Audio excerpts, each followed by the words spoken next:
Welcome out to the BluSky Trading Lab. This is Coach Matt. We're going to have a lot of fun here today. What's up, everybody? Nacho, Tip, Danon. Welcome out, everybody. That's for the recording.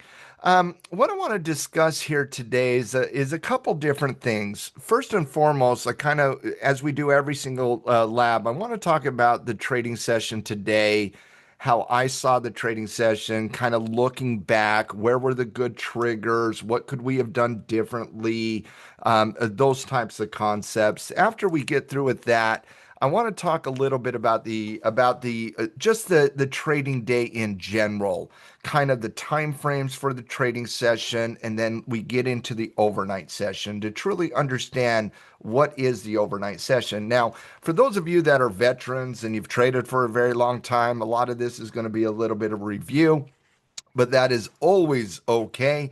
For the new traders, that's kind of what this conversation today is a little bit designed for. So, first and foremost, let's talk about the actual trading session here today. Now, when you're looking at the market here today, I felt like there were obviously, I'm going to start with a look on the daily chart here, guys, because I feel it's very important to have an understanding of the patterns going into the day.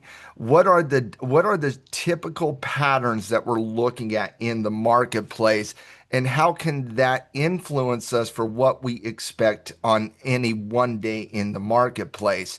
For this entire week, I've been talking about Thursday being the catalyst day. I've been talking about how I've been expecting on CPI day for us to break the daily pattern in the market.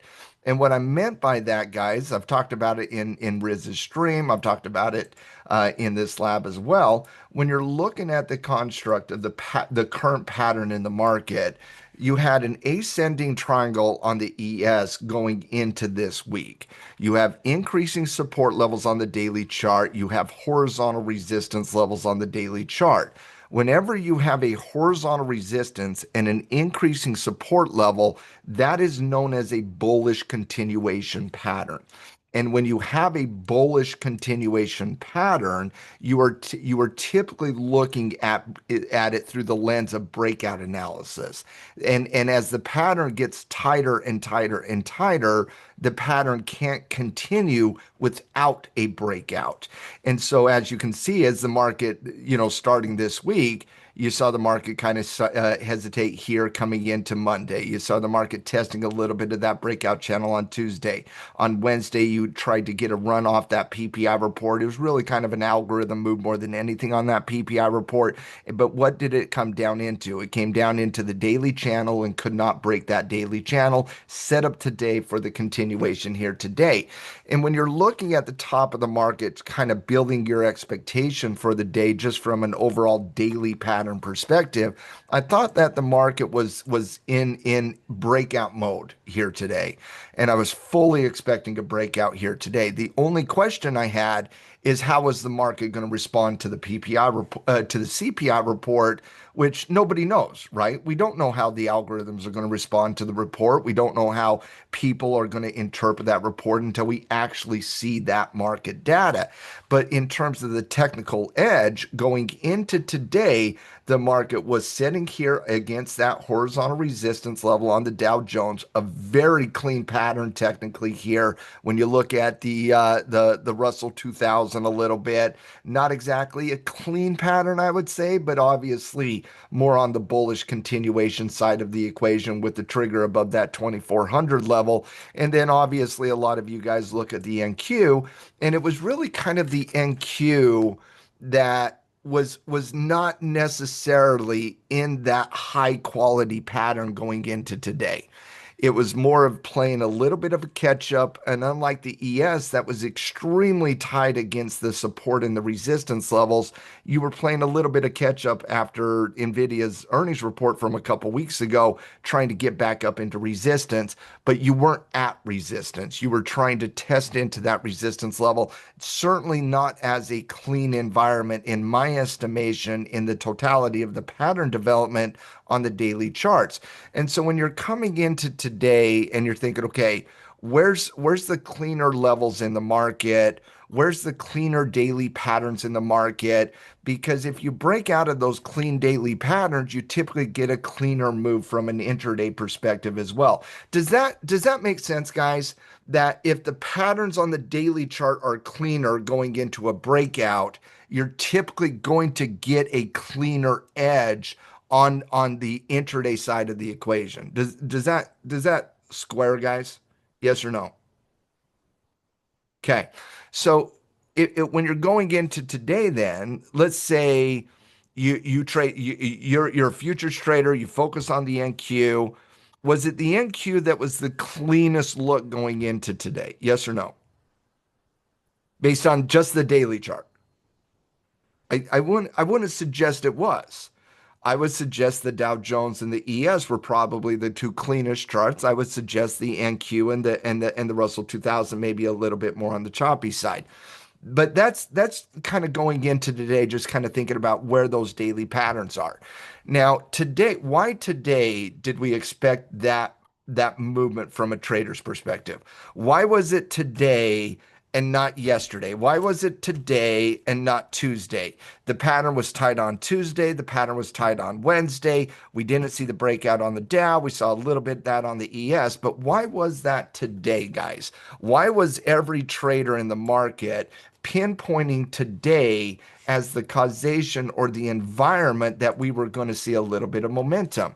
It's because the number one economic report this week was today. It's not rocket science, right? You guys all know how this works. The number one economic report was today. And so people, traders, algorithms, individuals, institutions, they're going to hesitate a little bit in front of major economic reports. That's why I wasn't too surprised after yesterday's positive PPI report with the miss. I wasn't too surprised with a little bit of hesitation analysis, quite frankly, on those potential breakouts on the daily chart, given the fact that we're staring down the barrel at the more important inflationary report, and that is the CPI report. So, what did we see on the CPI report here today? We saw it basically come in line against expectations outside of the CPI report itself, which came in at zero point 0.4 versus the zero point 0.3 expectation. Year over year came in at 2.9. Now, that is an elevated inflationary expectation. And when that news came out into the market, let's look at the intraday side of the equation here today. When that news came out in the market, it's right here on this candle. Now, over the last couple weeks, we've talked a little bit about levels and we've talked a little bit about opening ranges to a certain extent. And everybody understands the opening range on the market open, correct? Can everybody give me a yes? I understand what the orb is on an opening range breakout. We all understand that. It's a very popular concept. We all use it. Can we use the same things on economic reports, though? Can we use the same type of thing on the Japanese Bank Open? Can we use the same type of concept on the European Bank Open? Can I use the same concept on Fed Day? Yes, on every economic report, on every bank open, on every cash open, whatever one you're using, you can use that concept. Where is that opening range? Where do the algorithms take that range on the initial release of the data? We look at this on the 15-minute chart, for example, and you got that opening range on the CPI report right here. That opening range is between 62 and right here at 35. Well, when you come down into a 1 minute time frame, guys, where's all that price movement? It's all in the initial release of the report itself. That opening range is not humans. That opening range is all algorithms. And those algorithms take their cues off that opening range. And so you saw that opening range really on the first, literally the first 30 seconds of the entire report. That was all done. The next 15 minutes was all inside that analysis. That's why it's important to understand where is that range, because it's very sensitive to what the algorithms are doing. Remember, we talked about this a couple weeks ago when we were talking about how to trade the labor market numbers and economic reports in general. You don't want to be too aggressive in that first initial move because that's all algorithms. You want to allow the market to simmer down, settle in, and give you a better edge. And then you come into the cash open right here. And what does the cash open do?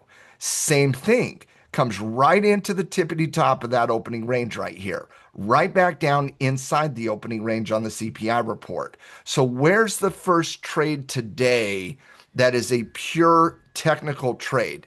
Is it on the CPI report? Is it on the cash open? Or is it after all of that and we break out right here, coming into that like 20 minutes after the market opened? It took about an hour after the CPI report. It took about 20 minutes after the market opened itself, and then it breaks out. The patterns take a little bit of time to develop, guys. I talk about this all the time. Patience is a position. You don't want to be too aggressive inside a range. I talk about this on the daily patterns all the time. We're not aggressive inside pattern development. We're aggressive when it breaks patterns. An orb is a pattern. That's what it is. It is a pattern development. It's identifying a pattern. It's identifying a probable edge. It's identifying the zones. An orb is not just the levels. It's the pattern that's developing, and it takes time for it to come to a certain completion. And so I felt like today the first really good trade was not on the 1 minute chart. That's not it. But when you're looking at this 15-minute time frame and you see that opening range get set here, everything's inside. And then again, you would want to look at this on the 5 minute time frame, 15-minute to understand the range. But then when you see this close right here, you got two ways to approach this. You're breaking out of the range here. You're breaking out of the intraday high here. You're breaking out right there. There's two ways to aggressively get involved here. One is to get an order above the opening range, which is very consistent here. That would not have been a bad thing. That is a very clean level. When all of your wicks right here, right here, right here, right here, when all of those wicks are aligning up, that's what I refer to as clean. When the bodies and the candles and the wicks are telling a story, that's clean. When they're giving you misfires, mishits, with if there were random wicks up here, down here, that's what I refer to as dirty. It's got to get cleaned up a little bit. This was a very clean environment. And so you could have been very aggressive here, or secondarily wait on that close, that 5 minute close above the opening range. You got it right here, and you would trigger right above the high of that 5 minute close. That was the first trade I felt was a really good, established, prototypical, standardized day trade here today, was after that development against that opening orb, the opening range on the CPI report itself. And then the second setup I felt was a pretty decent setup here today. I do think it took a little bit of time. We obviously had a very good movement here. And again, when we get a breakout with momentum, what is a really good stop loss technique, guys? I talk about it all the time in the lab. When we get a momentum environment and we got a clean trigger, I love trailing that stop loss above the underneath the 15-minute 9 EMA. I think that's a great way of trying to get as much of the price movement as you can. And so just keeping it, if you ever struggle with targeting, guys, and you don't know where an asset is going to go, whether it's a futures, a forex, whatever it is, use the stop loss management technique.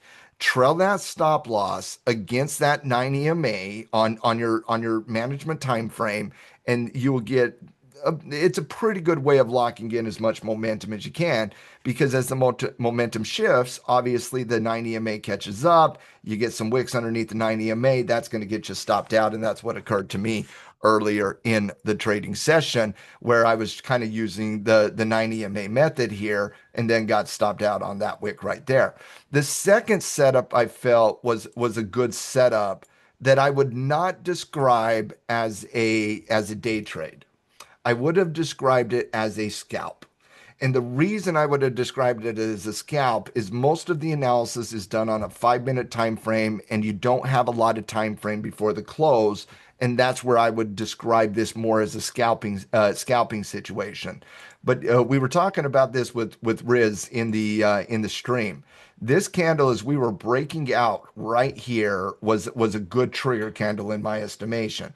Now, this one did not work out. It kind of tested, it kind of got into that 6,600 zone. That's kind of what we thought it would do, but it eventually came right back down coming into it and settled inside range. And so I did feel like this was a really good trigger here against a very clean channel on the resistance side and a very good support level as you see this increasing support level kind of going up, up, up, up, up, up, up, putting pressure on that breakout, very similar to the daily chart ascending triangle. And so I kind of felt like those were the two really good triggers here today. One, a prototypical day trade using the orb method on an economic report, following the cash open on a very clean breakout. The second I felt was a scalping situation, which would have been an ad or a new trade, depending on how you manage the first trade going into the session close. Now, a question I have for you guys is, does that help as I explain kind of how I saw the trading session, how I saw the triggering? Does that help you guys understand it as well? Okay, good, good. Now, let's go out of the market here for just a second. And let's talk a little bit about just kind of the market timeframes. And I think that's one of the more important parts of understanding the overnight session is understanding the important timeframes and what is expected in those timeframes. Now, when you deal with the 24-hour market, guys, and not just the day in day out routine that we do in the futures market during the actual cash session, it's important to understand when banks are open when or versus when banks are closed. And it's equally a forex conversation as much as it is a futures conversation. We'll have the distinction here in just a second. But before we get into that, let's kind of understand the cash session just very quickly for people that watch this on YouTube or people that are new to this lab and just kind of understand the overall timeframes throughout the 24-hour cycle. And so first, let's just kind of talk about the pre-market, the timeframes during the cash session, and then let's get into the overnight session a little bit. Now, the daily market cycle, I think we all have specific routines that we go through. How many of you guys have a specific daily routine that you go through every single day? Every time you sit down to go through a trading session, you do this. You go through these one, two, three, four, five. You have a checklist of the things that you have to do before you even sit down to do your trading. How many of you have that checklist? Okay. Everybody answer. So Nacho, you do. Link, not yet. Everybody answer. Okay. As traders that try to be as systematic as we can, should it be equally important that we talk about routine? Yeah, and I don't have a checklist, Anon. Like I don't do like, oh ooh, check mark, check mark, check mark, right? You've done it so long, it's more of a routine. And so eventually it just becomes a routine, but at first you might need a checklist, right? At first, if you don't have this standard routine, you might need a little bit of a checklist. But if you just got a consistent routine, like I'm perfectly fine with that. That's what I'm talking about. The first thing that I think it's important to understand in terms of the pre-market, right, is understanding those economic reports. Okay. You have to have an understanding of what economic reports are being reported today. The reason we just saw it with the CPI report here today. We saw it with the PPI report yesterday. We saw it with the labor market report last week. We know the sensitivity of algorithms around economic reports, and we also know that they set the stage technically for what happens next. That's what we talked about when we were going through the pre-market earlier today in the lab, and that's what we were talking about with the orb on the CPI report and the development of the pattern. That's all understanding that pre-market report. Most economic reports, not all of them, obviously, but most economic reports, CPI, PPI, PCE, retail sales, consumer confidence, labor market reports, all get reported right about an hour before the actual cash open. And that's when the futures start really get cooking is because we see injections of liquidity, algorithm moves, you name it, based on those economic reports. So obviously it's important every day to spot check the economic calendar to basically suggest, okay, are we going to get some volatility today? Is there anything I need to prepare for? Is there anything I need to be waiting on? Is there anything that's going to stop, my read from a technical perspective? And when you're looking at the economic calendar today, you're like, oh, yep, I need to care about 8:30 in the morning today. I need to care about the CPI report. I need to care about initial claims. We know we're going to see volatility around those levels. Tomorrow at 7 a.m., right after the market opens, we have consumer sentiment and University of Michigan inflation. That is not two reports. That's one report tomorrow. That's the same report. It comes out at the same time, produced by the same people. It's just a different segment of the same report. So tomorrow's consumer sentiment report, do I have to anchor around it? Do I have to wait on it? Do I have to care that much about it? Do I have to how important is that report tomorrow to the entirety of the analysis? What do you guys think? On a scale of 10, 1 it doesn't matter at all, 10 it matters a ton. What do you guys think? Yeah, from the color code you'd say it's important, right? From the color code, you'd be like, hey, yeah, it's a red folder. It's guys, I would put this at a 2 tomorrow. Legitimately. I personally would put this at a 2 tomorrow. It isn't it to me, it's not going to move the needle. The reason, why would that move the needle when all of us are talking about labor and inflation and we got the Fed next week? The ultimate question is this, guys. Is it going to move the needle at the Fed? That is the ultimate question on these economic reports. Is the Fed going to change the way they see monetary policy based on consumer sentiment and inflationary expectations? Not a chance in the world. If you listen to anything Jay Powell has said, he talks about labor, and he talks about inflation.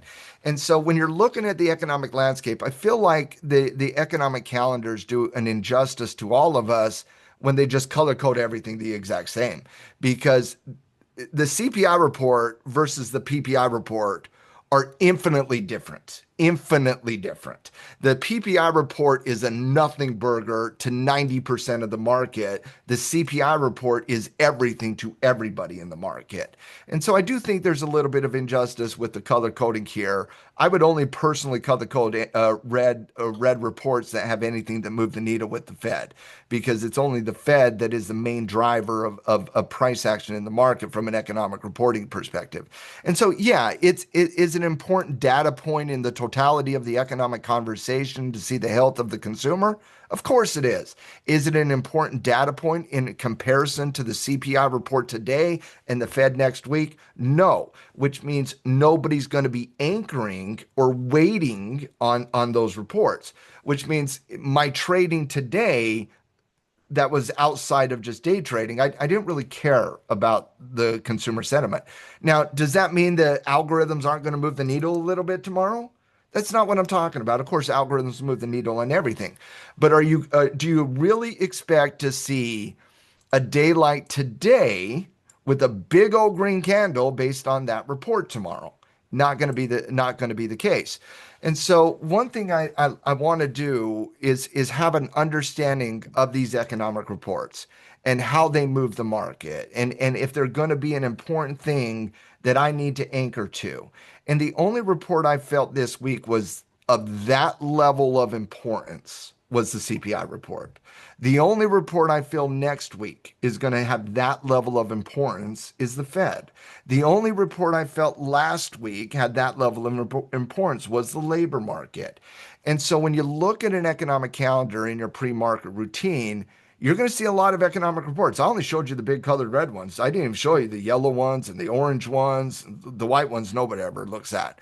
But you just want to get an understanding of those economic reports. And if you're looking at an economic report and you're like, I don't know if it's important or not, what should you do? If you do not understand if an economic report is important to the backdrop of the analysis or not, what should you do?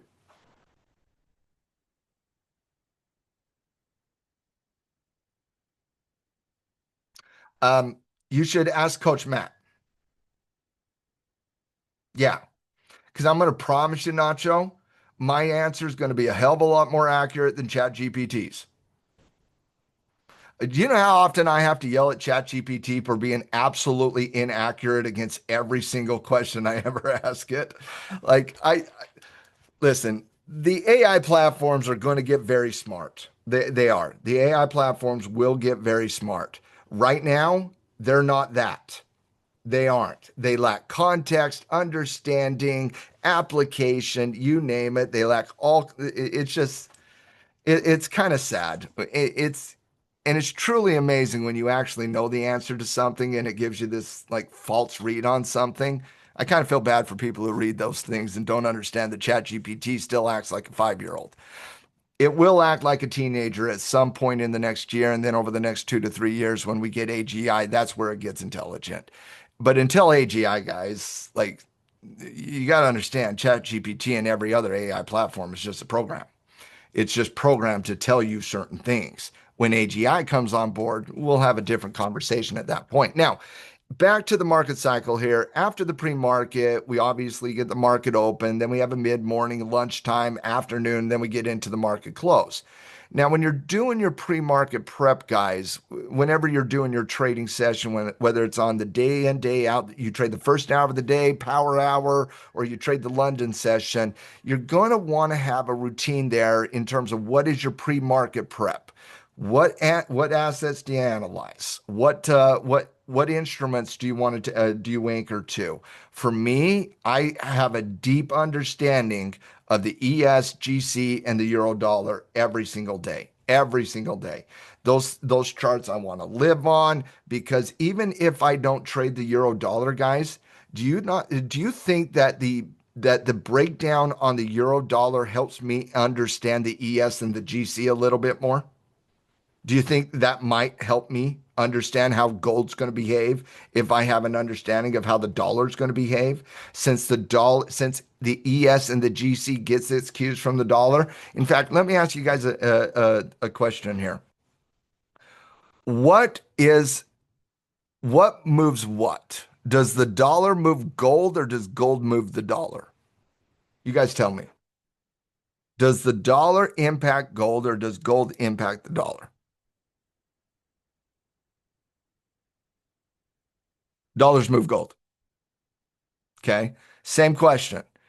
Does the market, i.e., the NQ, the ES, the YM, all that, does the market impact the dollar or does the dollar impact the market?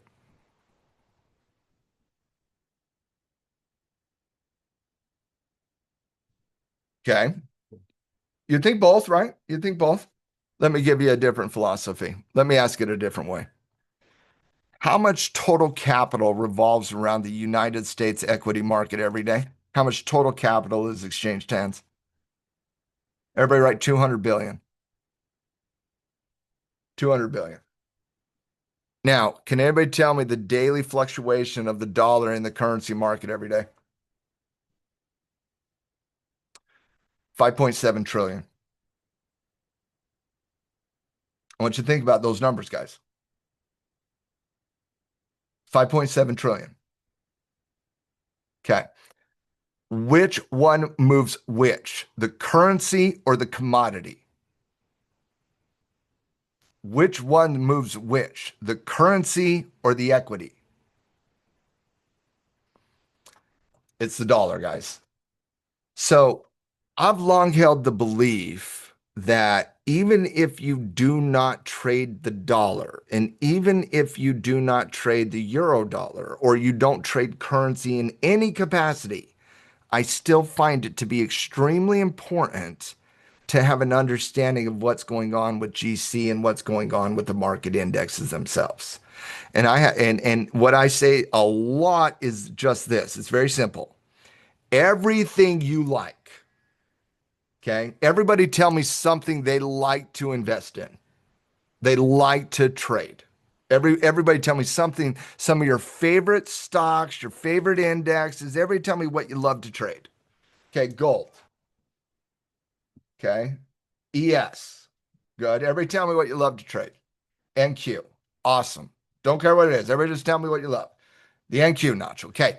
Every single thing you like to trade looks better if the dollar's going down. Does everybody understand that? Every single thing is easier and you like it even more if the dollar's going down. The dollar is a catalyst. Okay. It is a catalyst. That's all it is. It's a catalyst for every other asset class in the marketplace. And as dollars go down, asset classes go up. And Tip, you're 100% right. That's why it's such a nasty thing for people that don't own assets, is because the entire system is based on depreciation of currency. And that depreciation of currency forces asset classes up. And so, as every country around the world increases M2 rates, drives dollars down, drives their currency down, their asset classes go up. And so, it's actually a very big part of the analysis, guys. From a day in, day out basis to the macro side of the equation, it is an important part of the analysis. And if you're not putting in the dollar index DXY, or you're not using the euro dollar to kind of give a good read on the dollar, you probably should. So part of my pre-market routine is to break down those three. And the one I start on is the dollar, then I go to the ES, and then I go to gold is kind of my process. Like I talked about in terms of your routine, guys, you want to analyze those key economic reports. You want to break down anything that is on your watch list. Everybody list out their day trading instruments. Okay. I know you have a number one. Do you have a number two? Do you have a number three? Like, how many instruments do you feel comfortable analyzing as a day trader?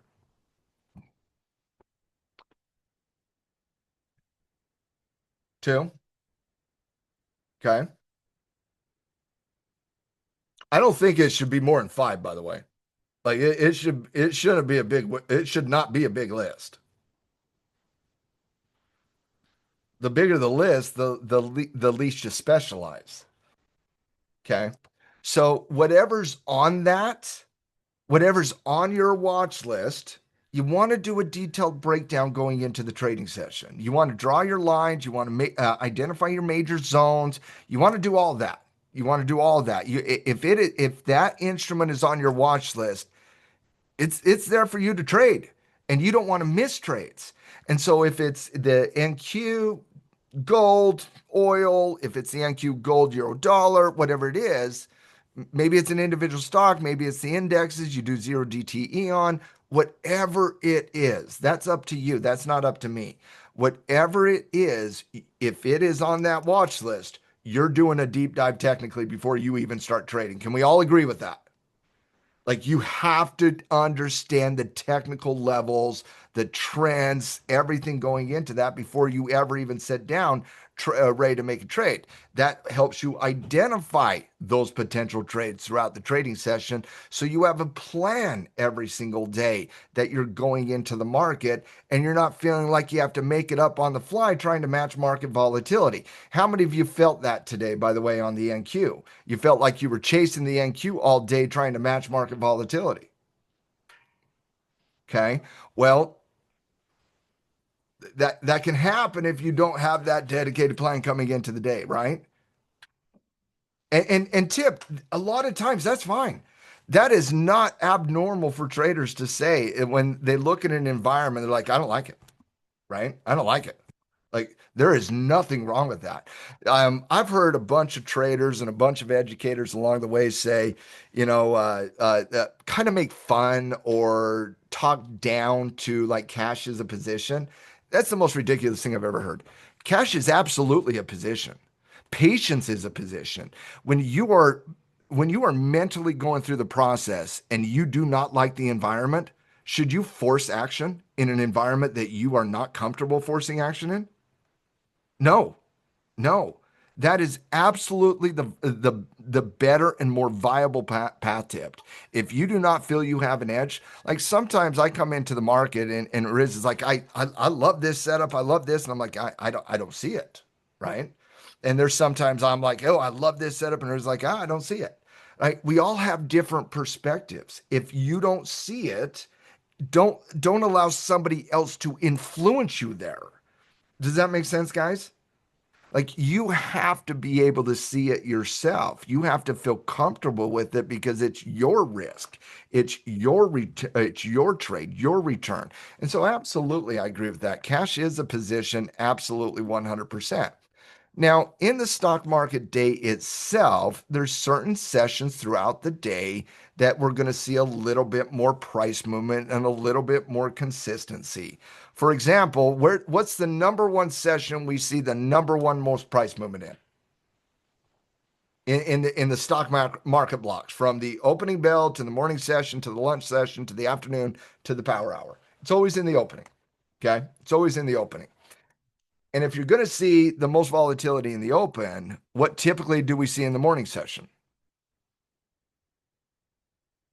Pattern development and slowing momentum is what we typically see. And as we get into the lunch session, what do we see? Hesitation and development. And as we get into the afternoon session, we get a little bit of a mini reopen, honestly. It's not the same, but we get a little bit of a mini reopen that will carry into the analysis in power hour, which we typically will see, hesitation coming into the last 30 minutes, and then we'll see some typical surprise movements there.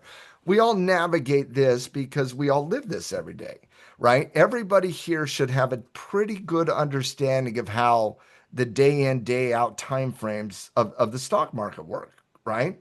Now, in looking at the overnight session, it's a little bit different. It's a little bit different because unlike a standardized stock market where you have pre-market routine, a cash open, and then you have your different time zones throughout the trading session, and then you have a close. The thing about the overnight session is it really never stops. The overnight session is the 24-hour market, guys. And so it's basically represents from the Sunday, Australian Open till all the way to the New York bank close on Friday. And when we're specifically talking trade biz, that's absolutely awesome. Love you. Thank you. Everybody say trade biz, you're the best. Trade biz just boosted the server. We love that. Thank you. Show some love, team. Everybody show some love. We show some love to our teammates who do awesome things. That's right. That's right. And so when you're talking about the overnight session, guys, realize it's really not about when equity markets open and equity markets close in the overnight session. It's really about when banks are open versus when banks are closed in the overnight session. And so when you're looking at the what is the overnight session in general, let's talk a little bit about this and let's do it from well, let me just ask you guys, how well do you guys just understand the overnight session? Like just from a scale of 1 to 10, 10 you know everything about the overnight session, 1 you've never traded the overnight session. Where's everybody at? So really new, MJ, Anon, you got some experience here. Okay. So for those of you that have some experience here, it's going to be it's going to be basic stuff. Okay. But can you see how many people are new to this? And as an educator, guys, and that's what the hat I wear in this lab is as an educator. As an educator, it is extremely important for me to bring the ones up to the fives and the fives up to six and the seven up to eight. Does that make sense, everybody? Like I do not believe as an educator for Blue Sky that we leave people behind. Like I don't believe in that. It is for us. It doesn't mean we have to teach to the basics all the time, but it's important to bring the basic up to intermediate so that we can all build together.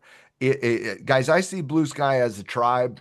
We're all part of the same tribe. And whether you're the veteran and you know how to do these amazingly well, or whether you're the new person, we're all part of the same tribe.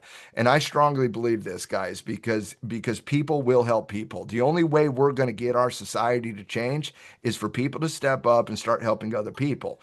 And so, what I'm going to ask of you guys is for those of you who are the ones here, as you get to five, six, seven, and you start feeling very comfortable, I would ask that you show some patience to the new traders down the road, the same way that MJ, Anon, and other veterans here are showing to you.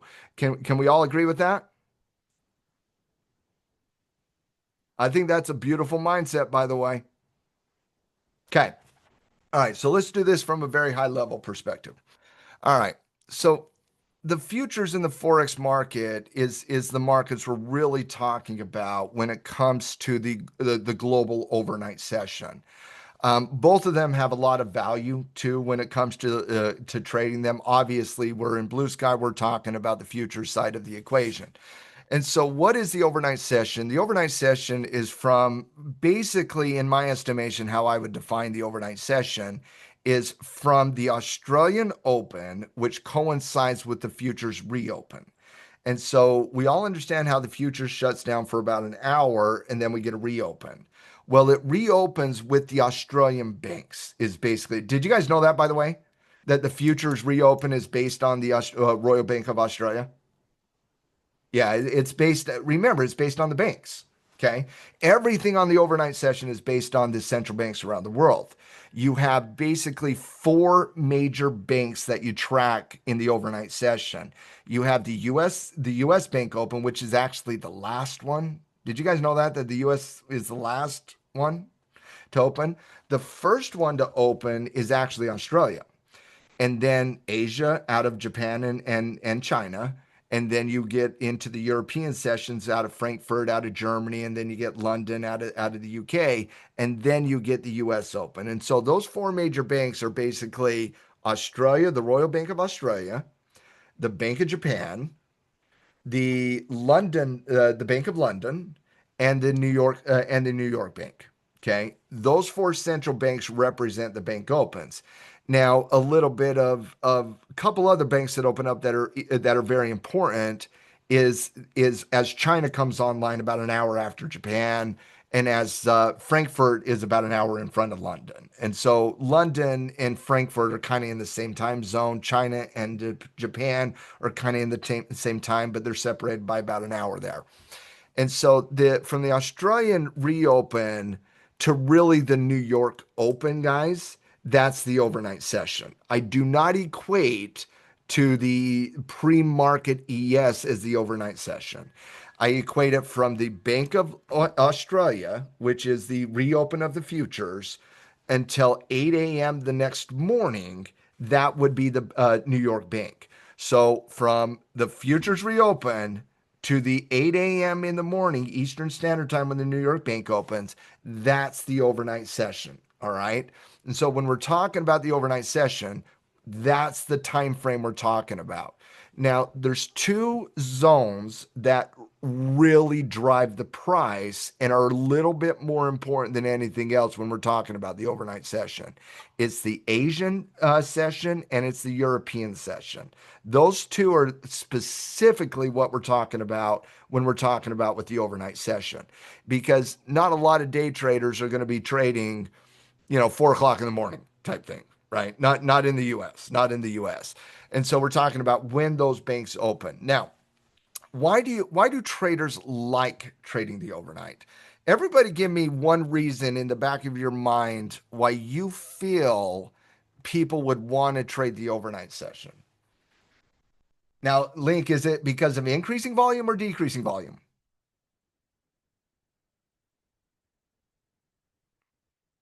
It's decreasing, but that is a benefit, honestly. All these are accurate. Everybody give me a reason why you might think there is less volume. Absolutely.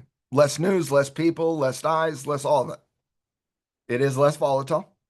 That is accurate. It is definitely a slower pace, typically.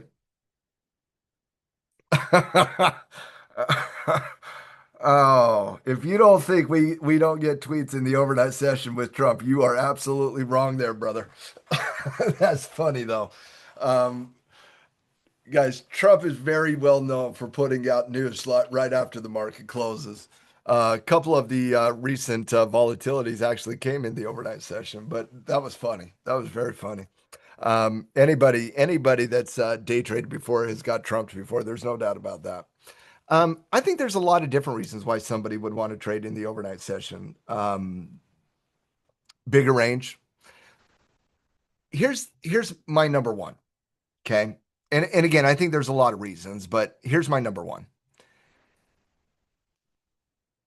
There's a greater return expectation. Did you guys know that?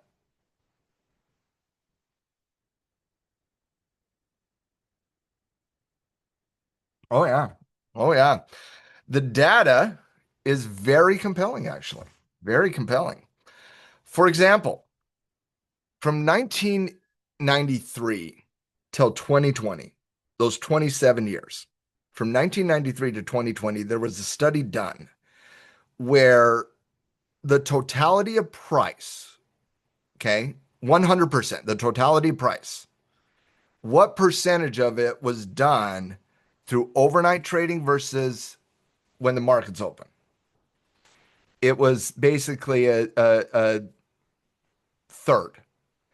So, in the totality of price from 1993 all the way to 2020, about a third of that totality of price happened during the cash session, meaning when the market's open, which means two-thirds of the totality of appreciation happens when the market's closed.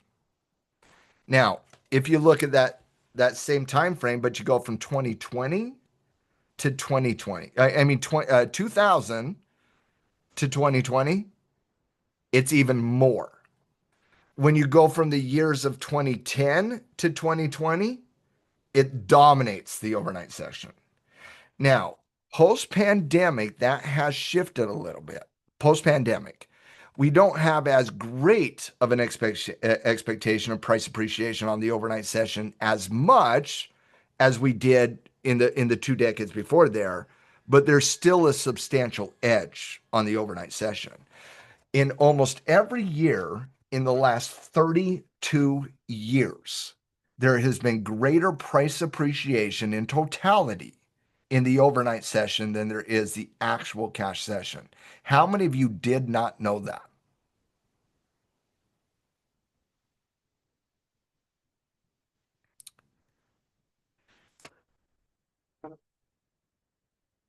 And and when you do hear that type of number,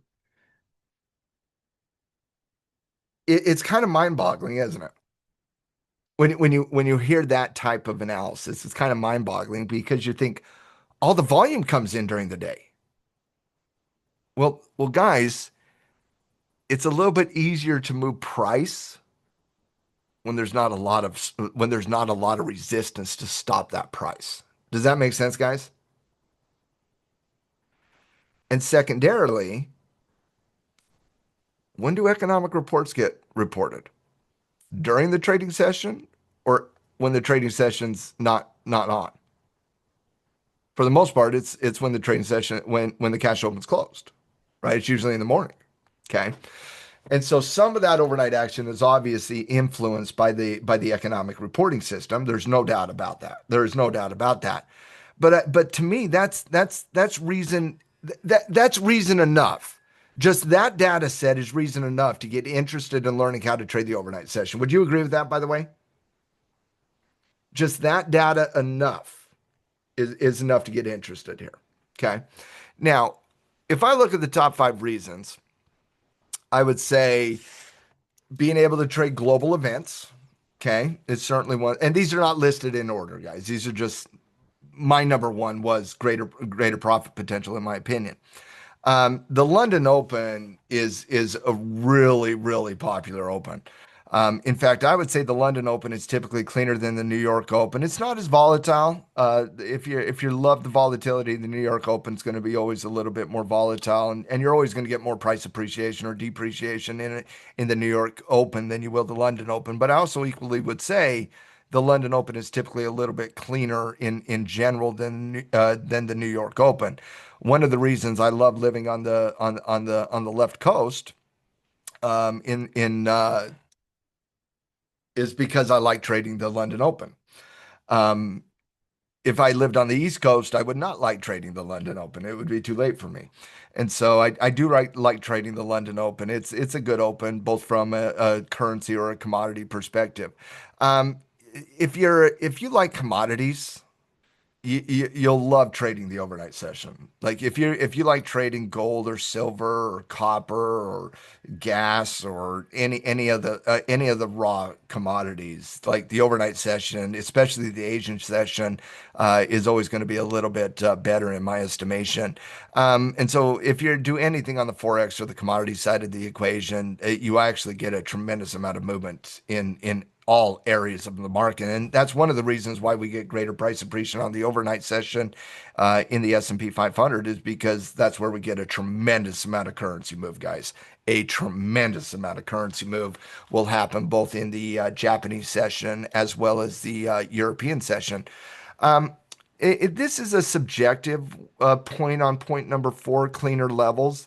But because you have less eyes, because you have less algorithms, because you have less of everything, I do typically feel that you have a little bit of a cleaner technical environment than you do with the dirtiness of the U.S. Open. Because a lot of what we talk about after economic reports, a lot of what we talk about after the U.S. based cash open is patience and waiting on development, and a lot of that patience is letting the volatility subside so that we can really see where the edges are. Well, not all the time do you have to do that exact same thing when you're looking at the Asian Open trading the U.S. markets, for example. And the bigger per trade potential is you have fewer setups, but you can certainly get a little bit more sharper moves there. And I do think a little bit more consistent. Not all the time, not all the time, but you certainly can. Like we were talking about on the number side of the equation, guys, liquidity is thinner. That allows new shocks to create more volatility, more speed of movement. We don't really see with gaps in the futures market. That's not something we need to really be concerned about. Like I talked about, you do get fewer setups. There's no doubt about that. I don't mind that, guys. Like I don't mind fewer setups that are cleaner. Like that doesn't bother me at all. I'm not looking to sit down in front of the overnight session for 6 hours and stare at the chart, guys. That's not what I'm trying to do in the overnight session. I'm not going to sit here and put it on a 1 minute chart and try to scalp fewer setups with less liquidity. Does that make sense, guys? I'm looking to get something that I can catch a trend on. I'm looking to get something that I can carry a trade into the overnight. I'm not looking just to scalp here. I think if you're scalping, I think you scalp in the New York session and you do it on the NQ. I think that's probably the best approach to do if you're scalping. I think if you're looking to be a little bit more of what I would define as that prototypical day trader, a little bit of that lazy day trader with a little bit longer time frames, I think that works a little bit more here. One of my day trading mentors was a guy by the name of Keith King. And Keith King is the one who taught me how to trade on the overnight session. Yeah, I wouldn't scalp the overnight sessions. Like I just want it. It's not worth it. Do something else with your time. Like you'll get stopped out a lot. You won't get the profit potential. It's not great. But if you're like doing a little bit more of like trailing stop on a 15-minute chart in a trend, like that type of stuff, it's a lot better for. But my mentor, Keith King, was a trader on the New York Stock Exchange for about 20 years, traded on the Boston Stock Exchange for about 5 years before they shut that one down. Then he went to New York. And I met Keith about 17 years ago, and he decided to mentor me, and I mentored with Keith for a few years on day trading. And he's the one who taught me how to trade the overnight session, and he's the one who taught me how to do what's called the go to bed trade. And what the go to bed trade is it's certainly not a scalp. It's a low dollar position, low position size, loose stop on either the Japanese bank open or the European bank open. And if you can catch a trend, you just have an adjustable stop loss that will adjust it basically while you sleep. It's a really good trade. How many of you guys want me to teach you the go to bed trade? I'm not going to do it today. But do you guys want to learn the go to bed trade? I literally named it the go to bed trade. By the way, he would call it a bank open trade, but he just kept telling me, like, yeah, I just put the trade on and I go to bed. And I'd be like, Keith, you live in Boston. You're doing it. He would do it on the Japanese Open. I would do it on the European Open because I was a night owl. He was an older dog. He was an older dog, and he needed to get his nice little beauty rest. So that's why he would choose to do it on the Japanese Open. Again, I would do it on the European Open. But we will talk about that, and I will put that. Maybe we'll do it. Maybe we'll do it next week, maybe the week after. But I'll definitely put something together for the go to bed trade. It's a very similar trade to the news based trade or a bank open trade. We'll talk about that most likely next week. Now, when you're looking at those extremely important time frames, guys, the extremely important time frames on the overnight session is really the Tokyo and the London Open. I put the Frankfurt Open there because that's when I typically start to see Europe move is when Frankfurt opens because the London Open is the official bank open for the European Central Bank. But Frankfurt is where the actual ECB is located. And so it's out of Frankfurt, Germany, where you start to see the European markets start to move. You start to see a liquidity spike when the London Open, and you could see some strong volatility on the London Open. I would say the London Open is the second most important open in the totality of the 24-hour cycle to the US Open. It obviously is the US Open number one, London Open number two, but the London Open sets the stage going into the US Open a tremendous amount. And for those of you that don't understand the importance of the London Open, think about it like this. Does everybody understand what old money is? When people refer to the concept of old money, does everybody kind of have an understanding of what that is?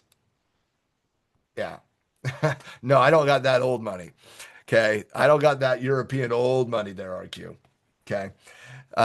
Old money is those old European money. Exactly, Link. Old money comes from generations. Generational money is what old money is. The London Bank is old money. It's the number one money center open is the London Open. It's also the epicenter of all currency transactions is the London Open as well. Kind of set the stage for everything in the currency market. The US Open is based on new money, American money. The London Open is based on European money, old money. And there's a lot of it, by the way. My general point is it's those two opens that you typically get a little bit more volatility to it. Now, one thing to say about Tokyo. Sometimes the Tokyo Open is at 8 p.m. and sometimes it's at 7 p.m. depending on daylight savings time. It is 8 p.m. right as of right now. Now, the futures trading hours really kind of go in conjunction with the banking hours, which are based on forex trading hours. And so it's a very standard and typical way of thinking about both the futures and the forex trading hours is to really just have an understanding of when certain banks are open versus when certain banks are closed. And typically speaking, when a bank is open, these like London, New York, when they start opening up, you start to get price movements. Those countries start moving, currencies start having transactions. You start to see trade deals, and all of this start economic activity, basically, right? And you start to see greater movement.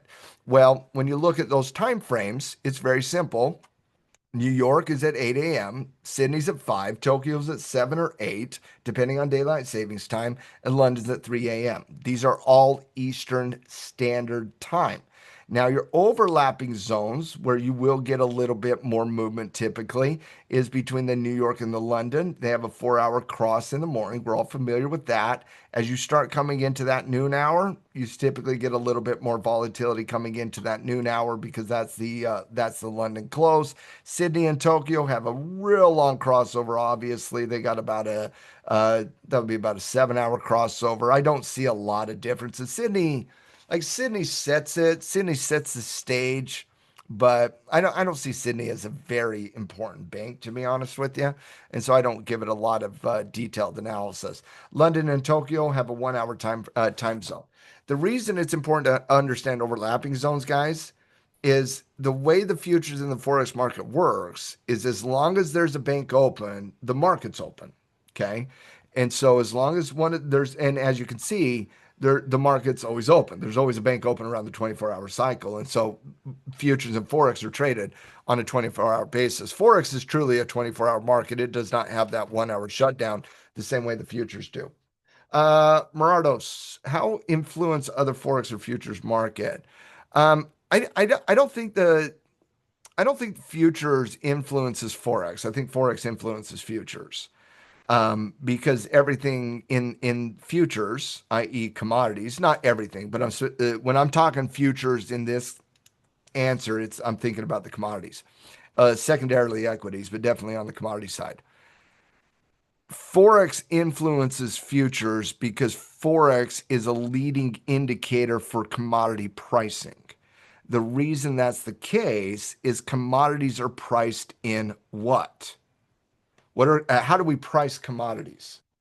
Do we price commodities in gold? Do we price commodities in silver? Do we price commodities in the euro? Do we price commodities in bonds? What do we price commodities in? We price commodities in dollars, in US dollars, guys. The US dollar is the reserve currency of the world. Every commodity is priced in dollars.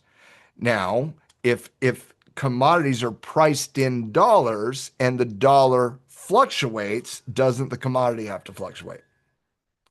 So the ultimate question is, what's the dog and what's the tail? Is the currency the dog or is it the tail? It's the dog chasing the tail, commodities. Okay. And so how Forex influences commodities is Forex is the leading indicator of price movement for commodities. And long term, what do we expect? Long term, not short term. Long term, what do we expect currency to do over time? Every currency. No, no, no. That's the price we have to pay, the cost of goods, but the actual currency itself, devalue. Okay. And so RQ, we think it goes up because the cost goes up. But the problem is the dollar actually goes down and the cost it goes up. Remember, as dollars go down, commodities go up. And so when you're buying food's a commodity, right? Corn, wheat, soybeans, all traded in the commodity market. And so as dollars go down, commodities go up. And so it's Forex and the currency is actually the leading indicator for what you would expect commodities to do. And so how many times have we talked gold in this lab or the stream in some capacity? Like how many times have I brought up gold in some capacity? And how many times have you guys heard me say gold's my number one confident asset class? Okay. Now, do you think that might be because there's a guarantee of currency to go down over time? And if there's a guarantee for currency to go down over time, shouldn't you invest in those asset classes that go up over time, that are guaranteed to go up over time? Do you see? And that's why it's important to have cross asset analysis, guys. I know it, like when you're talking about futures and futures and futures, like Forex isn't that. But when you see an edge on a currency, you can go to the futures market to take advantage of the alternative. Does that make sense, everybody? And yes, Steve, that is a great. I'm gonna go watch that. I love the Manchurian. Oh, I was gonna say the Manchurian Candidate. The lore. I love that show, by the way, Steve. It's a fantastic show. I am a Star Trek geek more than a Star Wars geek, but I don't discriminate against geeks. I like them both. And everybody tell me, which one do you prefer? Star Trek or Star Wars? I need to know this. This is very important. This is a leading question like dollars or gold. No Trek geeks like no Trek geeks? Ah, Ranger. No Trekkies, huh? No Trekkies. I agree, Steve. Steve. I see you, Steve. I see what you just did. I see exactly what you just did, brother. And that was a great drop. That was a great drop.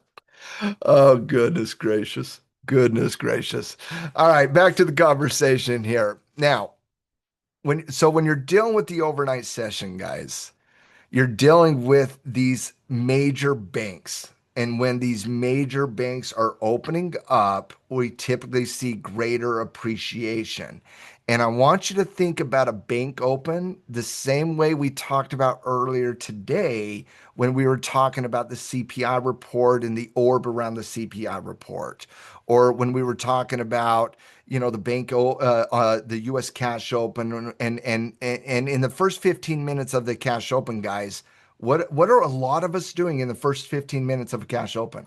Are we aggressively trading in that, or are we patiently waiting on the development of the pattern, or are we waiting on it to break the 15-minute orb? Right? We're getting prepared. Okay. Or getting our butts kicked by impatience. This is correct. But we're patiently waiting, right? Cash is a position. Patience is a position. We're waiting on that. And I want you to think about the same thing when we're going into the Asian Open. And whether you're trading gold or whether you're trading the ES or the NQ, it really doesn't matter to me because you're always going to think about it going through the same approach. Now, in that Asian hours, okay, the typical instruments that you're going to want to look at in the Asian hours is number one, to me, the number one instrument I look at in the Asian hours is the GC contract. Okay. The second one would be the ES. And so it does switch for me in the Asian hours. The reason being, Asia is a massive, massive, massive zone for all commodity trading, guys. All commodity trading. In fact, can anybody tell me the first currency in the history of mankind that was pegged to a commodity? Anybody? I'll be very impressed, by the way. Very impressed. Once again, the question is, what is the first currency that was ever tied to a commodity? It was copper. Copper was the commodity.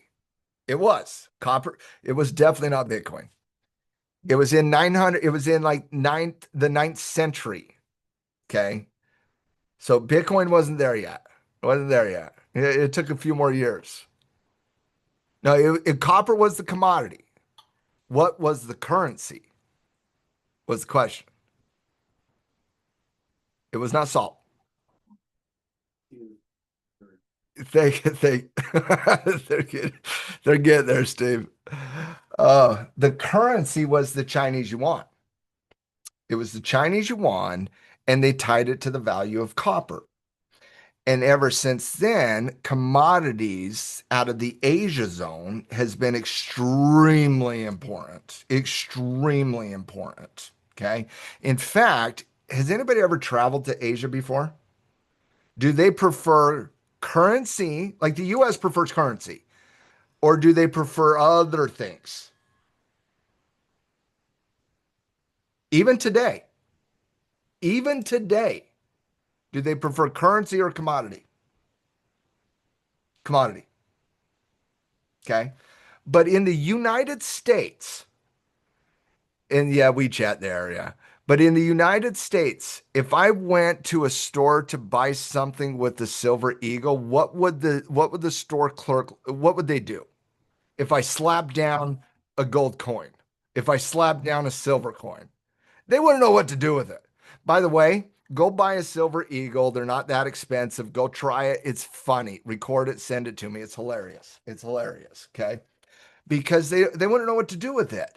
That's why when you're looking at the Asian hours, guys, that's why a lot of times, not all the time, but a lot of times we get a little bit more price appreciation. We get a little bit more speed of movement. We get a little bit more devaluation. We get a little bit more of everything on the commodity side of the equation versus the currency side of the equation. And when you're dealing with the commodity versus the currency, I'm going to be looking at the commodity. And when you're talking about the Japanese yen, I don't love trading the Japanese yen. Like it's the most boring currency in the history of mankind to me. I don't want to trade the Japanese yen. I want to trade gold. I want to trade the ES. And so the two instruments that become important to me during the Asian market hours are the ES and the GC contract. Those two I really kind of look at. GC first, ES second. By the way, if all you ever do is trade your indexes during the overnight session, you're perfectly fine. Okay. I just wanted to do a general discussion on us having a deep understanding of the overnight session more than anything. Now, in this session, you typically will get low volatility. Typically, in the Japanese session, you'll get a little bit lower volatility. You typically see less price movement and I'm talking specifically on the indexes. You typically see a little bit less price movement on the indexes than you will as you get into the European session. Okay. So the Asian session for me is a little bit less volatility on the indexes, more volatility on the commodities. And I do prefer the commodity typically, not all the time, but typically in the Asian session. I will spot check ES and NQ, but I will laser focus on, especially during the Japanese Open itself, what's going on with the crypto space, what's going on with the gold space, what's going on with silver, those types of asset classes I like to look at during the Asian session itself. Now, on the European session, which starts at about midnight on the East Coast, or excuse me, about 2 a.m. on the East Coast, about 11 p.m. on the West Coast, right around midnight is what I would say around my time, is you get the European session. Now, whereas the Asian session is usually a little bit more popular for the commodity side of the equation, the European session is a very strong equity session. It is a very strong equity session, usually. This is when you start seeing liquidity increase in the overnight session. You really don't start to see liquidity increase until you start getting into Frankfurt.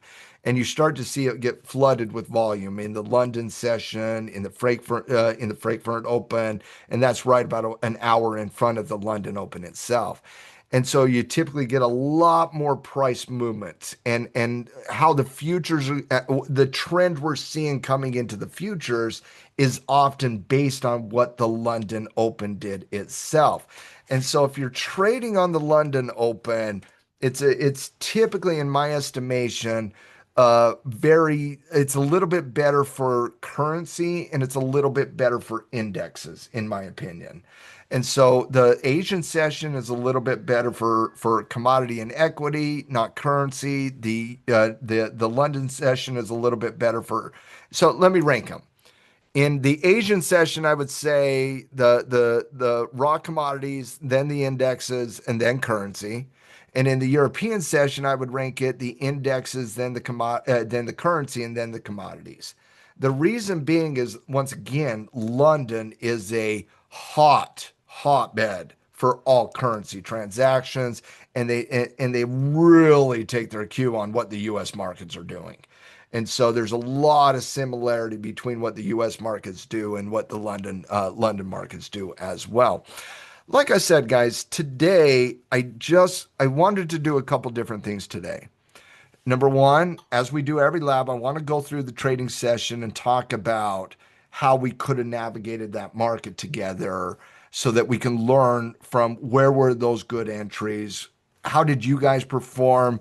How did I perform? But really, where were those good entries? Looking at it from a fresh eyes perspective, knowing the data, knowing how the market performed. Let's take a look at that and let's see what we can learn from number one.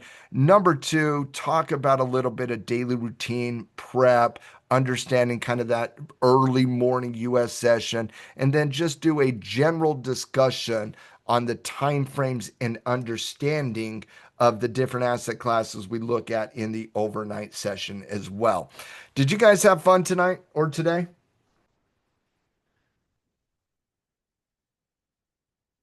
Awesome. Did you learn? Because that to me is the two most important things, that we constantly increase our financial IQ, right? We constantly increase our financial IQ because the more we can increase our financial IQ, the better trader we are on a day in, day out basis. Even if you don't trade the overnight session, I think it's important to understand it. Even if you don't trade currency, I think it's important to understand it because they are catalyst for the things you do trade. They impact the environments that you do trade. The trends we're dealing with in the morning session, they kind of have their epicenter in that London Open. What are commodities doing today? Well, the Bank of Japan has a little bit of things to say about that. Same thing with the People's Bank of China as well. And so, as always, guys, my hope is that we increase our financial IQ and we have a tremendous amount of fun doing it as well. And with that said, I hope you guys have a wonderful, wonderful rest of your day. Team Blue Sky forever. Hashtag Team Blue Sky. When we put it on, I will get this session up on YouTube tomorrow morning. And when we do, I'll put it in Discord. And if you guys can do me a favor, go ahead and hit it, that like, make a comment, watch it. Even if you let it play in the background, help us spread the good word of Blue Sky to other traders out there in the universe as well. With that said, Steve, thank you so much for hanging out, brother. And for the team, I hope you guys have a wonderful, wonderful rest of your day. Later, everybody.